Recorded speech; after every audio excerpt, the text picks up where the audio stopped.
Le premier jour où ta grande sœur riche t'a ramené à la maison, tu as croisé la deuxième sœur par hasard et son petit ami au thé vert. Ils imploraient le grand-père pour sa bénédiction. Mais alors qu'ils s'embrassaient, et pleurant à chaudes larmes, et le grand-père allait céder par pitié, la famille a soudainement entendu vos pensées intérieures. Deuxième sœur, il ne t'a pas fait transférer un seul centime, mais il tire indirectement profit de vous. Quand il veut acheter quelque chose, il a posté sur ses moments et le rend visible uniquement à vous. La naïve deuxième sœur reste totalement dans l'ignorance. Chaque fois, elle doit inventer toutes sortes d'excuses, seulement pour lui offrir naturellement. La deuxième sœur est parfaite. Sauf qu'elle a oublié d'investir dans son QI.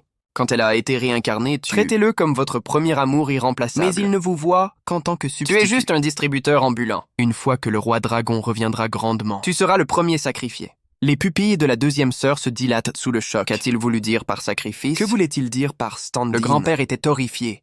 Qu'est-ce qui se passe? Est-ce la voix intérieure de l'enfant? Il a changé de regard pour observer les réactions aux gens autour de lui. Il a ensuite regardé directement la grande sœur. Elle était sa préférée, sa plus vieille. Le grand-père et la petite fille partagèrent compréhension télépathique. Elle hocha soudainement la tête à l'Oldman. Il était évident qu'elle en était arrivée à la même conclusion. Les deux décidèrent de tenir leur position pour l'instant. Et voir comment les choses se sont passées. Vous ne saviez pas du tout que, en quelques instants seulement, des courants sous-jacents bouillonnèrent déjà dans la pièce. Vous remarquez votre deuxième sœur bon marché, vous regardez. Mais vous n'y avez pas prêté attention. Vous avez juste pensé qu'elle regardait. Parce qu'elle ne vous avait jamais vu. Au plus profond de vous, vous éprouviez une profonde tristesse. La deuxième sœur semble si glamour, mais elle n'est en réalité qu'une pionnière. Et d'un petit jeu d'un autre couple. Cette fois, Jibozen est venu la chercher.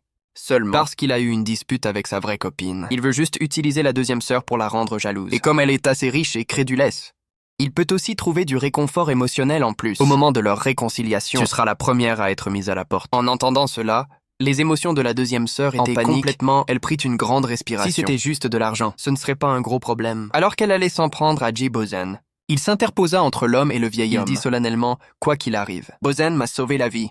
On pourrait dire que je ne serais pas là sans lui. Papa, n'est-ce pas plus important que tout le reste? Le grand-père s'esclaffa. Réveille-toi! La dynastie Qing est finie. Promettre sa vie. Le mariage pour rembourser une dette n'est plus à la mode. Avant que le vieil homme n'ait pu commencer sa moquerie, cette voix sans filtre retentit à nouveau. Il a sauvé sa vie, Puff.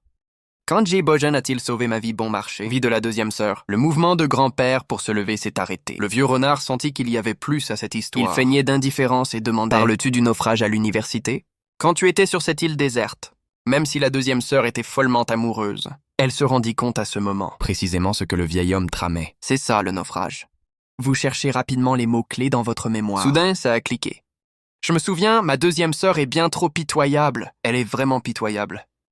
La deuxième sœur se dit: comment suis-je pitoyable encore? Explique-toi maintenant. La deuxième sœur ne sait probablement toujours pas. Au cours de ce naufrage, Jibozen n'est pas celui qui l'a emmené sur l'île. Il était trop occupé à sauver sa peau.